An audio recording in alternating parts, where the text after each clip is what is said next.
안녕하세요. 사연 읽어주는 남내입니다. 오늘도 와주셔서 감사합니다. 구독과 좋아요는 채널 운영에 큰 힘이 됩니다. 꼭 부탁드리며 오늘의 사연 바로 시작하겠습니다.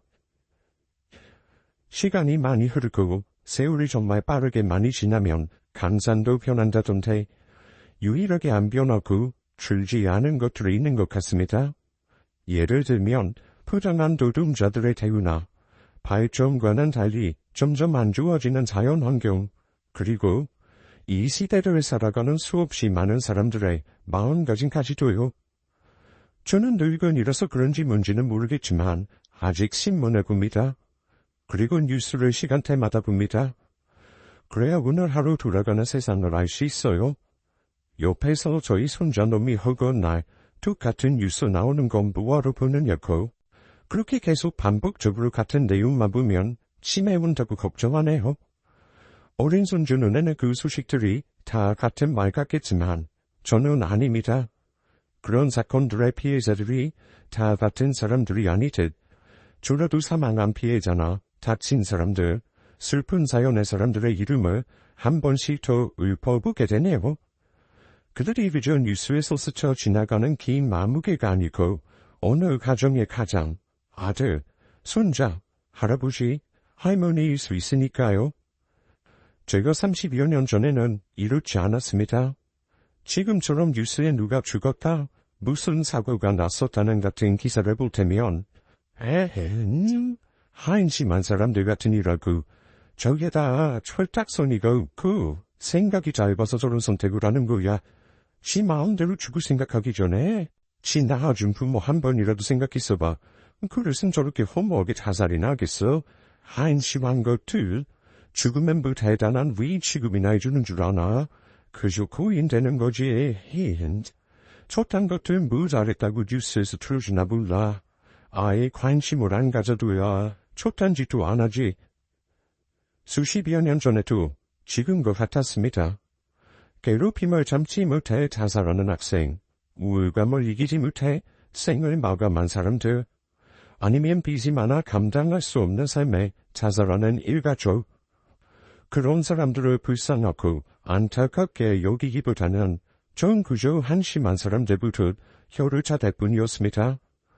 그저 마음이 약해 빠져서 제일 쉬운 방법을 택하는 것뿐이라고 생각했어요. 그들의 속사정, 그럴 수밖에 없었던 이유, 하나 구루에 불려하지 않고 말입니다. 그 당시 하루하루 사는 게 하플 뿐이었어요. 그래서 내가 왜 살고 있는가, 뭐 때문에 존재하는가, 나는 철학적인 생각은 전혀 하지 않았었어요. 물론 지금도 그런 철학적인 이유가 뭐 그리 중요한가 싶습니다. 그저 삶의 이유를 꼭 두고 살아가기보다는 죽지 않고 살아가면서 없는 의미로 만들어가는 게 맞는 거죠. 사는 게 무기력하고 의미 없다는 이유로 죽음을 택하는 게 정말 부질없다고 생각합니다. 이같이 스스로 목숨을 끊는 사람들을 한심하게 봐오던 저를 완전히 바꿔준 건 온전히 다 제 아들 때문이었습니다. 제게는 슬아의 딸하나, 둘째 아들, 막내 아들 이렇게 세 자녀가 있습니다. 첫째는 워낙에 태어날 때부터 똘똘하고 머리 좋다는 칭찬을 들으며 자라온 아이였어요. 그래서 기대도 크지 않았으나 기대 이상으로 바지 노릇을 툭툭히 하곤 했습니다. 와, 우리 첫째 딸은 진짜 천재인가 봐. 공부 잘하는 것까지도 이 아비가 바라지도 않았는데 세상에나, 웬만한 남자애들보다도 훨씬 낫네 나. 나는 우리 딸만 보면 배가 고프다가도 배가 부르다니까. 요새 딸 자랑으로 회사 출근 말하면 입이 다 아플 지경이야 내가. 어릴 때부터 공부해라, 가부해라, 그런 거 예절 없었는데 뭐든 찾아서 잘하고 저를 닮아서인지 승부욕이 어마어마해서 치기 싫어하는 천성 때문에 더더욱이 뭐든 잘했습니다. 그래서 저나 아내나 그런 딸아이를 늘 자랑스러워했어요. 그리고 셋째인 막내 아들은 첫째 딸과는 달리 공부는 지독히도 못했습니다. 반에서 매번 꼴등을 했고 그렇다고 해서 주눅 드는 아이도 아니었어요. 이놈의 새끼야, 너 이번에 또 꼴등이냐 이 녀석아. 잘하는 짓이다. 네 담임선생님이 뭐라 안 하시디?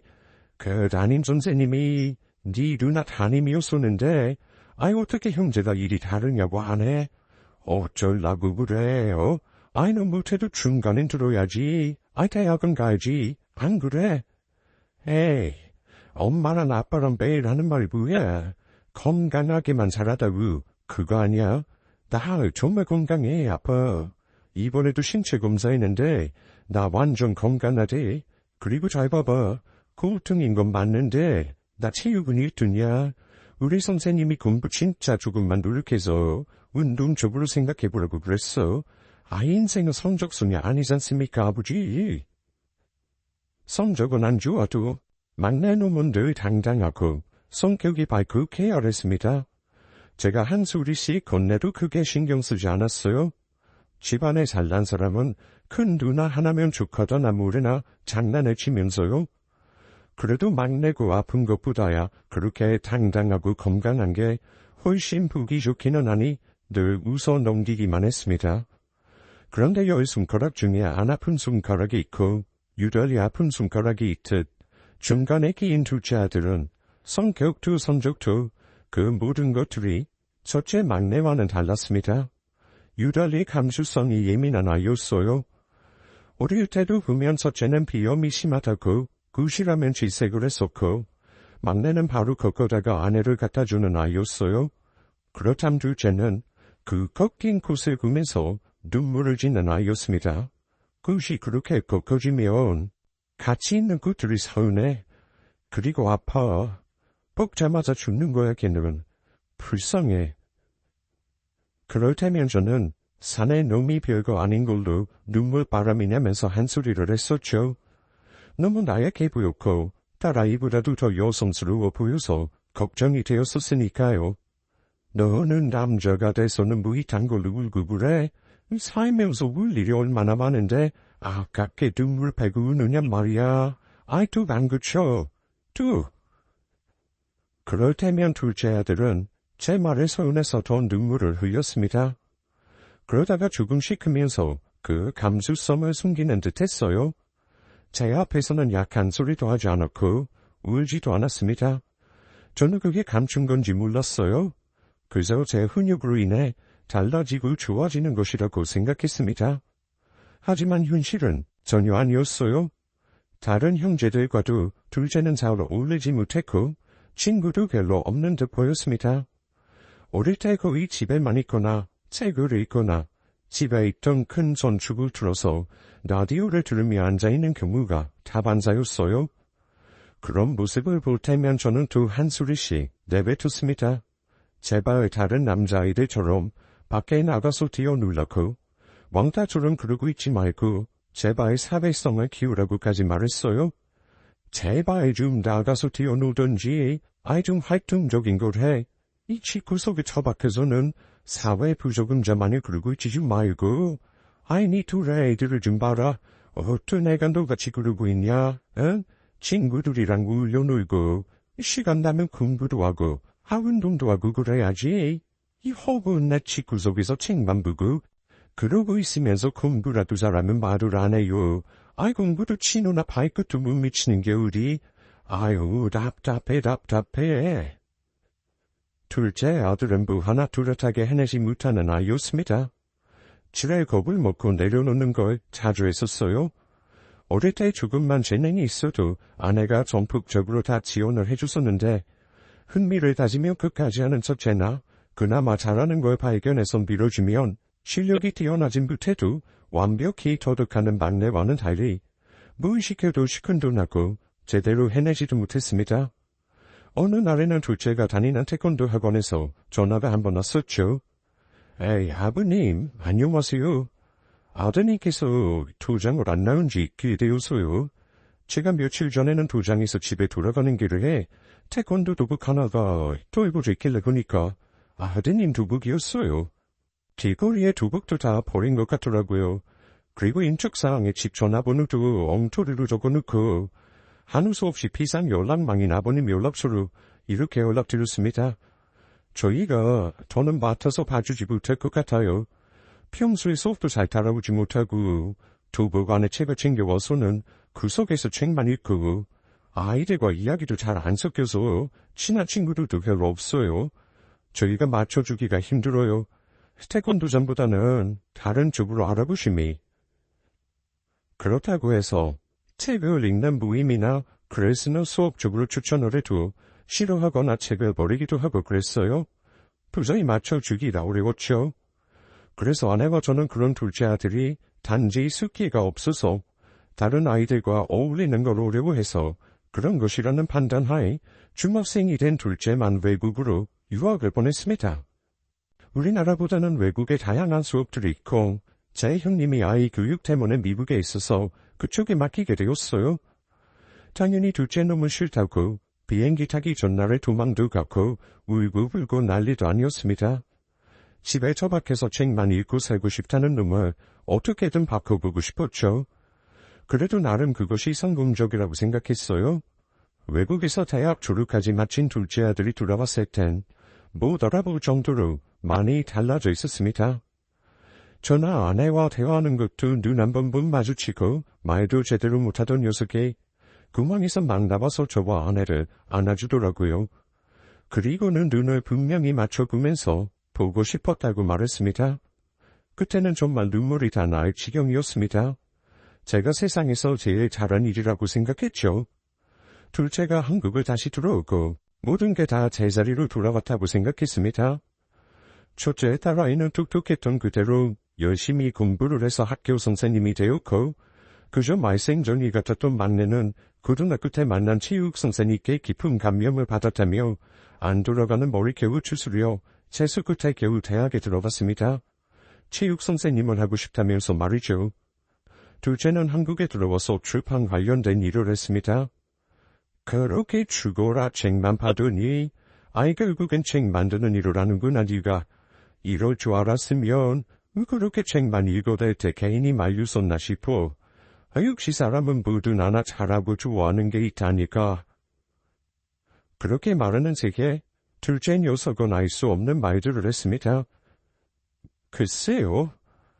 전 그냥 제일 만만한 걸 선택한 것 같아요. 저는 좋아하는 게 하나도 없었어요. 그나마 책은 집중하게 해줬고 저한테 시끄럽게 말하지도 않았고 책 읽을 때가 가장 속편했어요. 아버지도 몇 번씩 책 읽을 때 뭐라고 하시긴 하셨지만 심하게 말하시진 않으셨잖아요. 책 읽는 모습이 나쁜 모습은 아니었으니까요. 저는 잘난 것도 하나 없고 잘하는 것도 하나 없는데 유일하게 버티기는 잘하는 것 같아요. 버티기는 누가 잡아당기거나 내치지 않는 이상은 계속 할 수 있으니까요. 외국에 오래 있다가 들어와서 한국말이 조금 어려운 건가 싶었어요. 그렇게 한 번씩 둘째는 제가 못 알아들을 듯한 말들 만들어 놓았습니다. 그냥 유별나다 정도만 생각했었어요. 아들이 어떤 생각을 하고 사는지는 관심이 없었죠. 그러다 첫째 딸이 결혼을 하게 되었고 같은 선생님 일을 하는 사위였습니다. 첫째 딸 못지않게 툭툭했고 싹싹했으며 사회성이 아주 좋았습니다. 첫째 사위가 인사를 온 날에 저는 너무 기쁜 나머지 하지 말아야 할 말들 돈들어 놓았어요. 우리 첫째 사위 말이야. 아이 너무 마음에 들어 내가. 자네가 우리 둘째 아들 그러나 예전부터 우리 둘째 아들이 그냥 내가 낳은 자식이 맞나 싶을 만큼 숨맥에다가 뭐 하나 울바르게 하는 게 없어서 내가 유학까지 보냈어. 아이 우리 집 형편에 말이야. 그 덕에 그나마 서만큼 사람들도 돌아왔지. 그렇게라도 돈이라도 안 썼으면 저놈의 자식 지금쯤. 아이고 상상도 하기 싫네. 아마 방구석에 처박혀서 지 앞가림도 못하고 있었을걸. 그만큼 지금의 아들이 훨씬 나아졌고 사위가 그런 아들과는 달리 좋다라고 말하고 싶었던 것 같습니다. 제가 지난 날을 후회하는 것 중 하나였어요. 그렇게 제가 취한 나머지 주저리 떠들자 뒤늦게 아들 녀석이 한마디 하는 겁니다. 아버지는 늘 그렇게 말씀하시네요.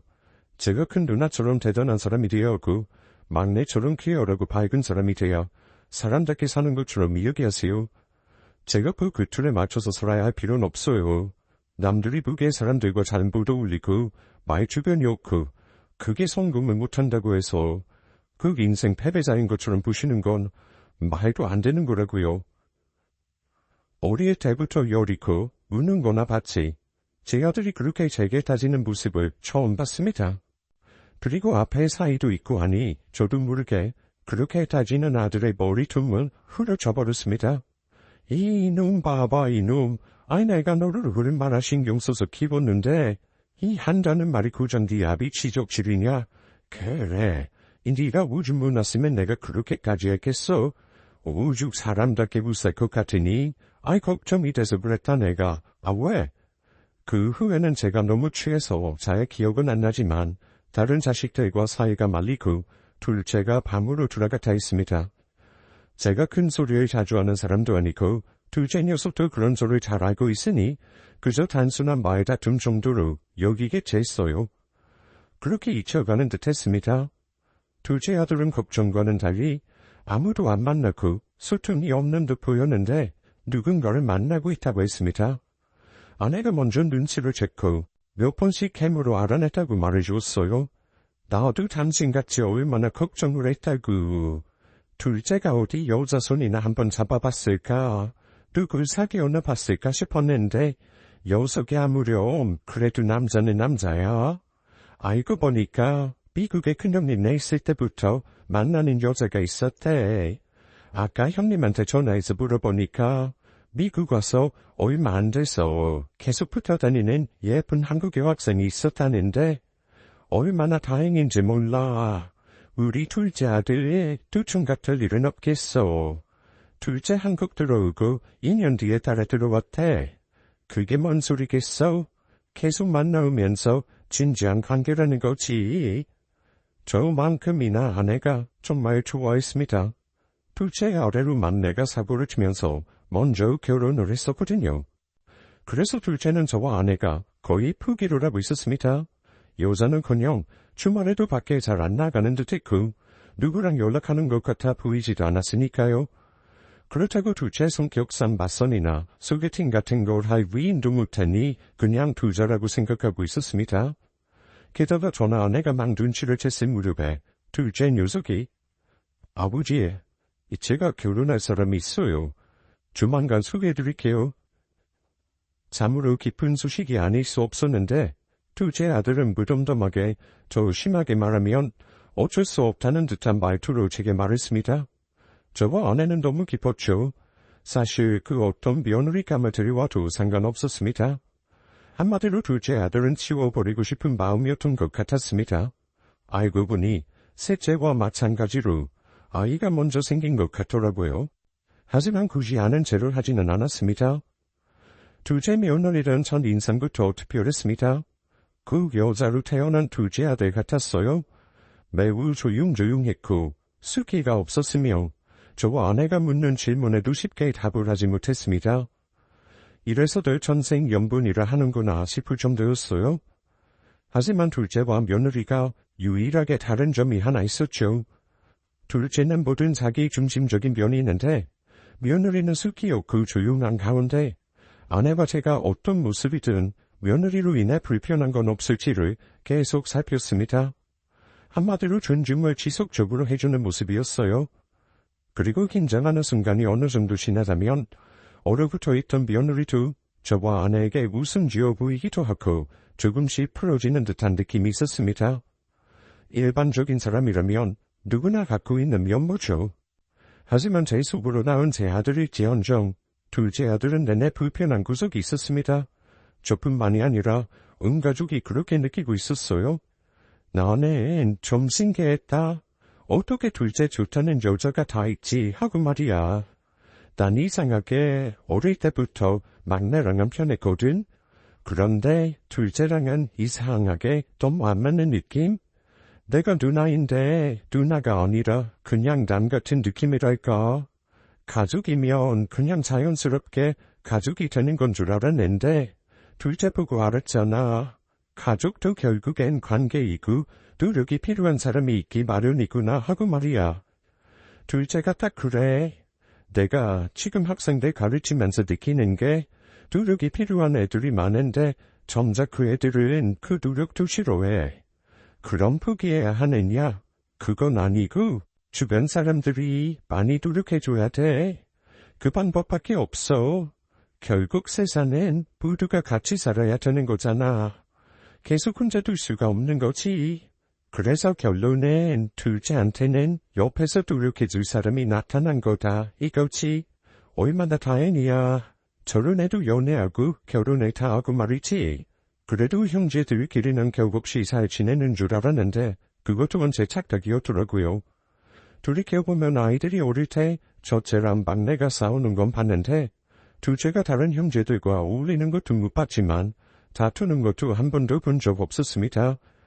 그저 둘째 성격이 우선해서 그런 거라고 단순히 생각했습니다. 하지만 아니었던 거죠. 둘째 아이가 싫어서라기보다는 오히려 가까운 가족일수록 더더욱이 어려울 수 있다는 걸 다시 한번 알게 되었습니다. 그래도 뭐가 어찌되었던 결국엔 남들처럼 좋은 사람 만나서 남들처럼 평범하게 자기 가정 꾸리게 되었으니 그저 다행이다 싶기만 했어요.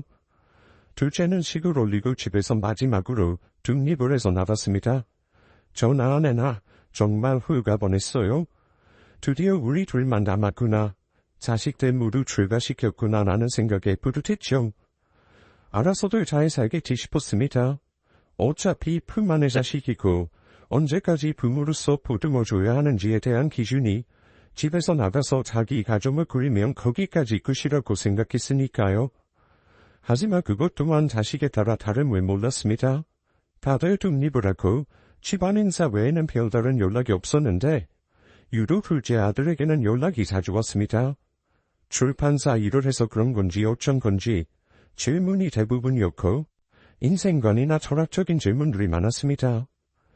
아버지는 요새 제일 관심 있게 보는 게 어떤 거예요? 책이 되었든 신문이 되었든 뭐든지요. 나야 뭐 맨날 뉴스나 보지. 뉴스를 매일 봐야 날짜도 아는 것 같고 기억력 같은 거에도 좋은 것 같고 말이지. 그런데 뉴스 봐봤자 맨 한심한 놈들밖에 없어. 이 정신상태가 썩어가지고는 오늘만 해도 뉴스에서 지들 마음대로 죽었다는 놈들이 대체 몇 명인 건지. 지들 그렇게 나아준 부모 조금이라도 생각해서 봐라. 그딴 한심한 생각은 절대로 못하지. 한심한 것들. 아버지는 자살하는 사람들이 왜 그런 극단적인 선택을 하는지 궁금하거나 신경이 쓰이지는 않으세요? 무슨 일이든 왜라는 게 존재하잖아요. 사람이 죽음까지 결심하는데 생각보다 오랜 시간이 걸린대요. 얼마 전에 막 기사에 났던 사람은 자신의 자살을 15년이나 기다렸다고 했어요.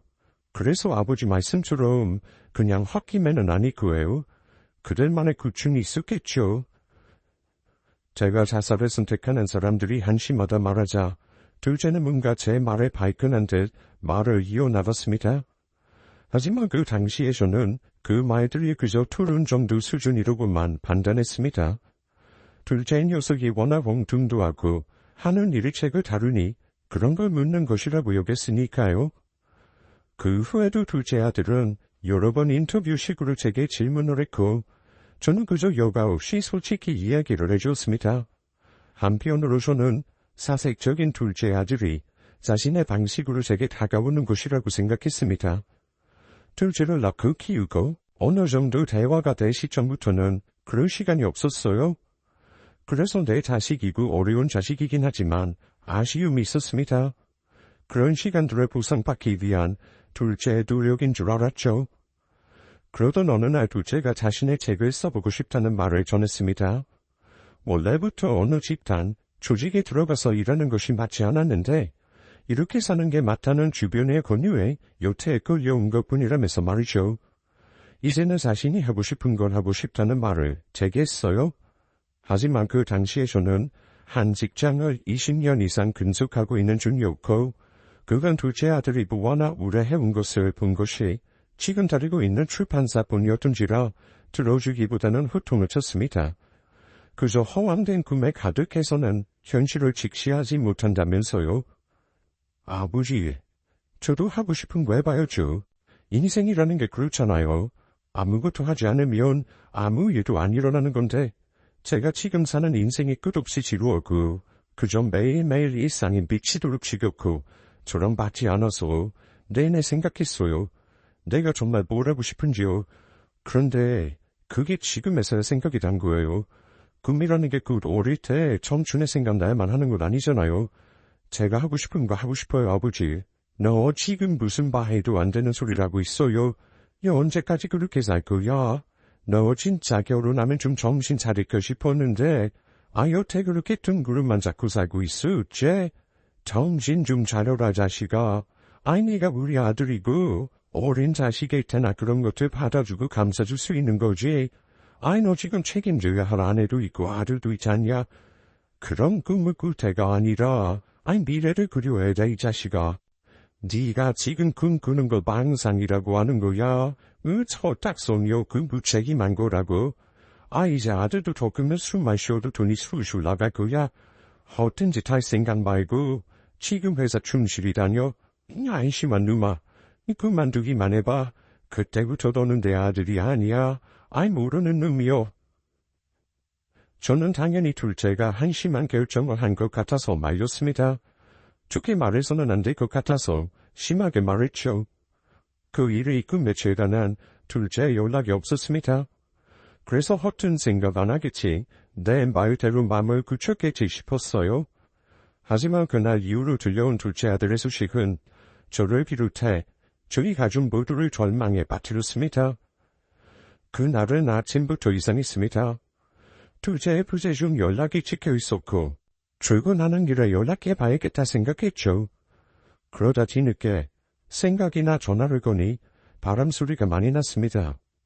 출근해서 출판사에 있어야 할 녀석이 왜 밖에 나와 있느냐고 한 소리를 토했죠. 그러자 둘째는 마지막으로 급하게 여행을 온 거라 말했습니다. 오늘이 월요일인데 무슨 말도 안 되게 여행이야. 월차라도 낸 거야. 답답해서 나왔어요, 아버지. 아버지, 저는 더는 안 되겠어요. 사는 게 힘들고 버겁고 그래요. 하루하루가 지옥 같고 기쁜 날이 없어요. 저는 삶이 너무 고단해요. 너 정말 언제 정신 차릴 거냐? 네가 뭔 고생을 하고 살았다고 그렇게 힘들대. 나도 살고 있고 네 엄마도 이렇게 잘 살고 있는데 언니까지 왜? 나랑 네 엄마가 개고생해서 니를 먹여 살렸지 키웠지. 본듯하게 가르쳐서 가정도 이루고 지원해줄 거 다 해줬지. 그런데 고단해. 힘들어. 아주 팔짝 편한 소리를 하고 있구나. 너는 정신이나 좀 차리고 제대로 좀 살아. 한심한 놈 같은 이라고. 제 말에 둘째는 역시 그렇게 말하실 줄 알았다면서 웃었고 저는 그 말을 긍정적으로 받아들였습니다. 별일 아니구나 싶었어요. 그러다 결국 일이 터져버린 것이었습니다. 아들과 그렇게 전화를 끊고 그날 오후쯤 일하고 있던 도중에 연락을 받았고 둘째 며느리의 다급한 말, 울음소리, 그리고 둘째 아들이 죽었다는 이야기였습니다. 아버님, 그이가 바닷가에서 발견되었대요. 그이가 편지 한 장 안 남기고 죽었대요. 그 말을 듣는 순간 꼭 둘째 아들이 죽을 줄 알았던 것처럼 저는 빠르게 짐을 챙겨 둘째 며느리가 알려준 병원으로 향했어요. 참 허무했습니다. 둘째와 지난날 보낸 시간들이 참 많았는데 보내는 건 정말 한순간이구나. 인생이 뭐 그리 고단했다고 이런 어리석은 선택을 한 걸까 이해도 되지 않았고 허탈함과 답답한 뿐이었습니다. 먼저 와 있던 아내와 첫째, 막내 또한 아무 말 없이 죽은 둘째만 바라봤습니다. 그리고 그때 경찰 두 분이 제게 다가와 물었어요. 저와 마지막으로 통화한 기록이 있다면서 무슨 대화를 했는지 말입니다. 저도 모르게 그 순간에 손이 벌벌 떨리더군요. 마지막으로 통화하시는 게 아버님이시고 최근에 통화를 자주 하셨더라고요. 한 번 통화할 때마다 20분 이상씩 하셨었는데 평소에 고인이 무슨 말씀을 하시던가요? 주변에 원하는 살만한 사람이 있다거나 따로 빚을 졌다거나 한 그런 것들이요. 아직 자살로 결론이 진 건 아니고 조금 더 수사를 해야 해서 아버님 말씀이 좀 필요합니다. 어떤 말씀들 나누셨어요?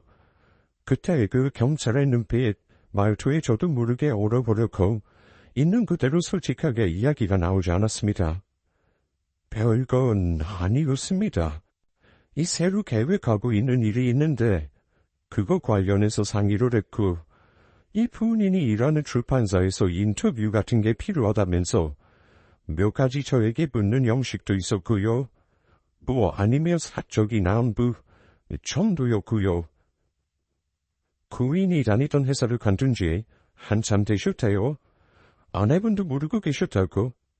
직장에 연락해보니까 2달가량 되었다고 하네요. 아무튼 알겠습니다. 참고하겠습니다. 자식을 잃은 슬픔 앞에 아비로서 제가 하는 것이라고는 그저 분노와 한탄뿐이었습니다. 슬퍼하기보다는 죽은 아들을 원망할 뿐이었죠. 죽음을 선택하는 것만큼 한심한 노릇은 없다고 생각하는 사람 중 한 사람이었으니까요. 멍청한 자식. 내가 그렇게 야하게 빠진 상태로 살지 말라고 이 끝없이 말했었는데 어떻게 내 자식이 이럴 수가 있어. 한심한 자식. 죽은 아들 앞에서 아무리 외친든 무슨 소용이 있겠냐마는 죽은 아들의 표정은 제가 여태 봐온 그 어떤 표정보다도 평온해 보였습니다.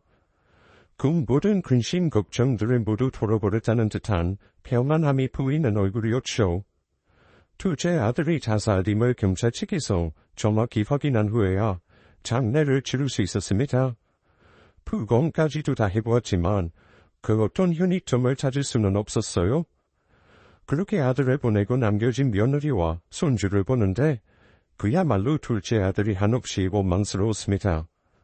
어떻게 자기 새끼를 두고 그런 멍청한 선택을 할 수 있는 건지 좀처럼 이해가 가지 않았고 계속해서 슬픔보다는 분노만 차올랐습니다. 갑작스러운 소식 때문인지 저를 비롯한 모든 가족들이 슬픔보다는 탐욕스러움이 먼저였습니다. 장례를 치르고서야 며느리에게 물었어요. 아가, 너는 알지 않았냐? 왜 그 녀석이 그런 선택을 한 건지? 예전부터 어떤 낌새 같은 거 없었냐? 살기가 힘들다거나 죽고 싶다거나 그런 거 말이야. 그런 게 있었다면 저도 아버님처럼 이렇게 당황스럽지는 않을 거예요. 전혀 없었어요. 죽던 그날도 다른 때처럼 회사 잘 다녀오겠다고 집을 나섰고 아이를 안아주면서 웃기까지 했었어요. 그 어떤 기미도 없었어요. 그이 부검 제가 동의했잖아요. 저도 답답해요. 아무리 그이가 직장을 그만두었다고 한데 저희 길거리다 앉을 것도 아니고 저한테 이야기 있으면 미리 조금이라도 티를 냈으면 용기 북돋아주고 잘했다고 했을 거예요. 그 사람 아버님이나 어머님 다른 가족들보다도 제가 제일 잘 알아요. 그 사람 겁이 정말 많은 사람이에요. 그래서 처음 만났을 때부터 제가 지켜줘야겠다. 이 사람은 나 아니면 안 되겠다. 그 생각부터 들었던 사람이에요. 그렇게 약한 사람이 죽을 생각? 그럼 최근이 문제가 아니란 소리라고요. 저야말로 아버님께 묻고 싶어요. 그 사람이 이럴 거 정말 모르셨어요? 마지막 통화가 아버님이셨잖아요. 정말 별다른 이야기 없었나요? 말씀해 주세요. 작은 거라도 전 들으면 알 수 있어요. 그이가 어떤 마음으로 그런 말을 한 건지요. 며느리의 다그침에 저도 모르게 아무 말도 할 수가 없었습니다. 저는 어쩌면 아들의 죽음을 며느리 탓으로 돌리려 했던 것 같습니다. 나라는 별말 없었다. 나한테 별일은 없는지, 아픈 곳은 없는지, 누라는 일상 대화뿐이 하지 않았어. 별다른 특별한 게 전혀 없었다. 나도 며느리 너처럼 아무것도 몰랐어. 다를 것 하나 없었다. 그리고 죽기로 작정한 아이 마음을 우리가 모르지 알겠냐. 모르고 달아날 수밖에 없는 거지. 죽은 그놈이 어리석은 놈일 뿐이야. 무가 되었든 살아야지. 살아서 막힌 걸 들어야지. 왜 지가 죽어버려. 한심한 놈. 난 내 아들 그렇게 안 키웠다. 이 악기 빠진 누. 저는 가끔 내 며느리에게 아들이 중요한 선택을 앞두고 제게 의견을 물어서 다 말할 수 없었습니다. 그저 아들을 경솔한 선택을 하는 사람으로 만들기 급급했죠. 둘째 아들을 보내고 안 그런 척 우연한 척 살긴 했지만 거의 정신을 놓고 살았습니다. 자식들 중 가장 추억이 없는 녀석인 줄 알았는데 참 잔인하게도 둘째 아들이 죽기 전까지 저와 이런저런 이야기를 유독 많이 나눠서인지 다른 가족들보다도 제 뇌리에 가장 많은 기억들이 남아있었습니다. 한편으로는 이 녀석이 일부러 날 가장 힘들게 하려고 그랬던 걸까 싶었어요. 가장 가까울 것 같은 며느리와는 죽기 한 달 전부터 유달리 말이 없었다고 했습니다. 한 번 신봉하게 창밖을 바라보기도 하고 날짜 개념도 없었다고 말이에요. 그 남은 정을 다 떼내려는 사람처럼 화를 내기도 했다고 했습니다. 아버님도 아시겠지만 그 사람 누가 이유 없이 시비 걸어도 화내는 사람이에요. 그런데 죽기 몇 달 전부터 달랐어요. 제가 아이 밥 먹이던 때였는데 아이가 또 밥투정을 하기에 좀 화가 나서 한 소리 하고 있었거든요. 숟가락 하나 제대로 못 들어서는 아무것도 못한다고. 이딴 작은 거 하나부터 못해서야 아무 쓸모없는 사람 되는 거라고. 화가 잔뜩 쌓여서 고함을 쳤어요. 다른 때였으면 제가 힘든 거 아니까 그이가 아이 데려다가 밥을 먹였을 텐데 저한테 크게 화를 냈어요. 그까짓 거 못해도 괜찮다고. 아무것도 못해도 사는데 지장 없다고. 그저 건강하게 자라기만 바라고. 아이에게 부담 주지 말라고 말이죠. 이상했어요. 그리고 그 일로 남편과 다투서 몇 날 며칠 대화도 안 했고요. 그 일뿐만이 아니라 대화하면서 사사건건 투집이었어요. 그리고 저한테 말 조심하라고 별것 아닌 말도 상처받는 사람 분명 있다고요. 그이가 죽기 2주일 전쯤에 전 이혼까지도 생각했어요. 이렇게까지 하는 건 분명 이 사람이 다른 여자가 있는 거다. 아니면 나랑 그만 살고 싶은 거다 하고 말이죠. 그렇게 온갖 정 다 떼더니 아니나 다를까. 차라리 바람을 피우지. 차라리 도박하고 빚을 지지. 차라리 날 때리지. 둘째 며느리는 말을 다 잊지 못하고 울어버렸습니다. 너도 그 녀석처럼 이 멍청한 생각하지 말아라. 지금이야 아직 시기가 이럴지 모르겠다만 둘째, 너 아직 젊지 않냐? 마음 정리되는 대로 다른 사람 만나보도록 해. 만약 아이가 신경 쓰인다면 우리가 맡아 키우마. 그렇다고 친권을 달라는 소린 아니야. 네가 내 아들 때문에 긴 인생을 허투루 안 살았음 싶다. 아이 네 인생 찾아야지 너도. 아직 젊으니 언제든지 마음 먹으면 새로 시작할 수 있잖냐. 부담 주는 거 아니니 잘 생각해보렴. 이 죽은 사람 붙들고 살면 무엇해. 다 부질없고 좋을 거 하나 없지.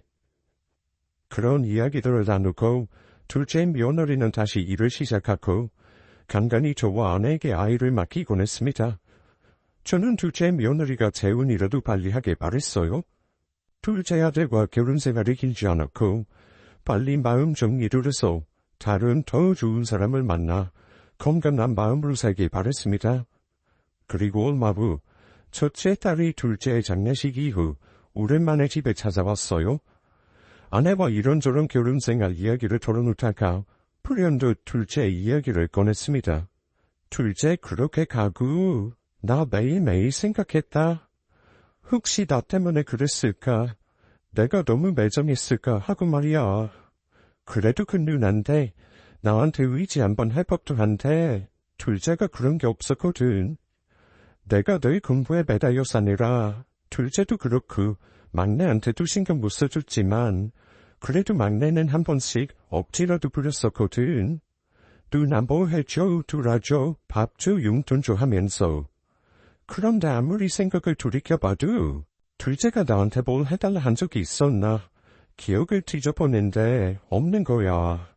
그러다가 어제 우리 애가 엄마 뭐해 하고 나한테 묻는데 딱 생각났어. 둘째가 처음이자 마지막으로 나한테 물어본 적이 있었어. 박시험 공부하던 때 나한테 누나 뭐하냐고. 그때 내가 바빠 시간 없어 그런 대답이 아니라 은근 짜증 다 내면서 너까지 왜 그래 이랬던 것 같아. 그때 그 말에 풀 죽어서 내 방문 닫고 가던 둘째가 자꾸 내 꿈에 나와. 많이 서운했나 봐. 나 때문이었으면 어쩌지 엄마. 그때 좀 더 다정할 거라는 후회들이 자꾸만 생각이 나. 게다가 내가 아이들한테 심적으로 힘들면 나한테 제일 먼저 손에 뻗으라 하는데 난 바로 아랫동생이 내밀어 쓸지도 모를 손에 못 잡았는데 내가 무슨 자격으로 그럴 수 있을까 싶어. 너무 힘들어 유치은. 가족들은 하나둘씩 둘째의 죽음을 자신의 탓으로 돌리고 있었습니다. 나도 그래 누나. 어릴 때 둘째 형이 나한테 내가 숙제 못 풀고 있으니까 알려주겠다고 했는데 내가 둘째 형도 부를 거라고 큰 누나 오면 물어볼 거라고 막 무시했었거든. 돌이켜보면 그때 형이 나한테 처음으로 먼저 말을 걸어줬었어. 원래 형이 우리한테 먼저 말 절대 안 걸었잖아. 그나마 아빠한테 자주 질문했지. 형이 아빠는 좋아했으니까 저는 막내의 말에 허들짝 놀랐습니다. 단 한 번도 둘째가 제게 애정을 가지고 있을 거라는 생각을 해본 적이 없었어요. 오히려 원망을 했으면 했지 좋은 감정 하나 없을 것이라 여겼습니다. 그간 다만 둘째에게 거리를 두었구나 싶었습니다. 저는 둘째가 죽기 전까지는 죽음이라는 것은 모든 게 끝나는 순간이라고 생각했어요. 그 생에 그 사람의 정신이 육신이 없으니 무존재로 되는 것이라고 말이죠. 하지만 아니었어요. 지금 이 순간 제가 예전 기억을 돌이키듯 우리 가족 모두에게 죽은 둘째의 기억이 남아있었고 잊지 않으려고 애쓰는 둘째 며느리도 있었으니까요. 둘째 며느리는 둘째 아들이 죽은 이후부터 저희 집에 자주 들렀습니다. 들러서 둘째 아들이 어땠었다, 어떤 사람이었다라고 말하면서 푸념도 하고 험담을 늘어놓기도 하고 울기도 하고 그랬어요. 며느리만의 이별 방법이라 여기고 처음엔 뭐든지 다 들어줬습니다. 욕을 한다면 똑같이 욕을 해주었고 좋은 점을 끄집어내면 그런 면도 있구나 하며 들어주었고 운다면 눈물을 닦아주었죠. 하지만 시간이 지날수록 둘째 며느리가 죽은 아들을 잊지 않고 붙잡고 있는 듯한 기분이 들었어요. 게다가 남은 가족들이 둘째 며느리의 이야기를 힘들어했습니다. 죽은 내 자식, 안타깝긴 하지만 벌써 우리 둘째 죽은 지도 2년이 넘었어. 이제 정리하고 새 인생 살아야지. 언제까지 저렇게 매달려 살려고 그러는지 정말. 둘째 며느리가 매일 저러니 첫째란 막내가 집에 안 와. 오면 저 이야기 또 듣고 또 들어야 한다면서 괴롭다고. 좀 잊고 지내고 싶은데 괜히 죄책감 드는 것 같단 말이지. 쟤를 어쩌면 좋을까 모르겠네. 엊그제도 한참 앨범 뒤적어보면서 이거 저거 물어보다가 갔어. 한번 그러고 다녀갈 테면 내 마음이 너무 안 좋아. 우리가 어떻게 해줄라 그만할까 싶어. 더는 힘들어. 그래서 마음을 먹고 둘째 며느리를 찾아가 말했습니다. 이제 충분하니 그만 잊으라고요. 자꾸 기억하려고 노력하지 말고 잊으려고 노력하라 말했습니다. 그러면서 제발 새 출발을 하라고 했어요. 죽은 제 아들 불쌍은 하지만 남은 사람은 남은 인생을 잘 살아야 하잖아요. 아가, 이제 그만하자 우리. 우리 마음에서도 보내줘야 둘째가 마음 놓고 편히 가지. 그리고 그놈 뭐가 그리 안쓰럽다고 그렇게까지 해. 그 못난 놈을. 앞으로 무슨 힘든 일이 있든지 이 참고 용기 내서 버틸 생각은 않고 지 혼자 편한 방법 찾은 그 놈이 뭐 그리 대단하다고 그렇게까지 해주냐 말이야. 너는 그런 한심한 놈 있고 이 다른 사람 만나서 새 가정 꾸릴 생각이나 해라. 이제 집사람도 첫째도 막내도 그리고 나도 네가 꺼내는 둘째 이야기 더는 듣고 싶지가 않다. 아이고, 우리 모두가 죄인이 된 듯한 기분이 자꾸 들어. 남은 사람들은 남은 인생 코스를 끝없이 살아야 하는데, 아가, 이리가 자꾸 둘째 이야기를 끄집어내니 많이 힘들다. 안 그래도 내 주변에 좋은 사람들이 많아. 이놈아 싫지 않으면 좀 만나봤으면 해. 말 나온 김에 이번 주말은 어떠냐? 둘째를 보낸 지도 3년이 가까워 가고 있었어요. 그래도 손주가 아직 많이 어린지라 둘째 며느리가 좋은 사람 만나서 다시 새 출발하기를 정말 바랬습니다. 그래서 둘째 아들과 성격이 비슷한 며느리 위해 제가 나서게 되었죠. 결국에는 그 주의 주말에 손자리 약속을 잡아버렸습니다. 당연히 며느리는 싫다고 했지만 반강제적인 결정이었죠. 어느 정도 더 밀려서 가다 보면 좋은 인연은 다시 만날 수 있을 거라 생각했어요. 주선해준 상대를 별말 없이 여러 번 만나기에 그래도 어느 정도 만난 상대구나라고 생각했습니다. 그래 보여서 그런 줄 알았습니다.